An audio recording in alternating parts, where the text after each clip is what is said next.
New at 5, just days after learning about a delay in an audit on the Hawthorn Center, new support for bills that could protect patients in Michigan's psychiatric hospitals. Our investigative anchor, Karen Drew, joining us now with an update on this. And Karen, why is this so important? It really is. People are speaking out. It was on clickondetroit.com this week that we broke this story that the audit results were being delayed. And lawmakers are not going to wait now for that audit. They are taking steps to protect patients. The new bills stem from the current Auditor General investigation into the state's Office of Recipient Rights. Now, that office includes Hawthorn, and it's the state's only child psychiatric facility.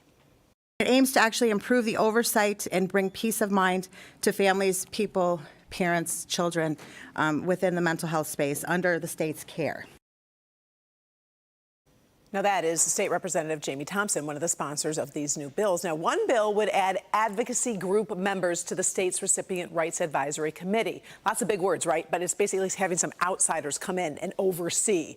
The goal is to better protect patient rights because the Office of Recipient Rights actually is the one that investigates patient treatment complaints. But the audit is looking into concerns about how those complaints are handled, including Hawthorn Center, which my investigation has uncovered problems with care, including that active shooter drill that both patients and staff thought was real. Oh, and then there were the escapes, and the patients not allowed outside, and fighting between children as staff did not appear to stop. The list keeps going.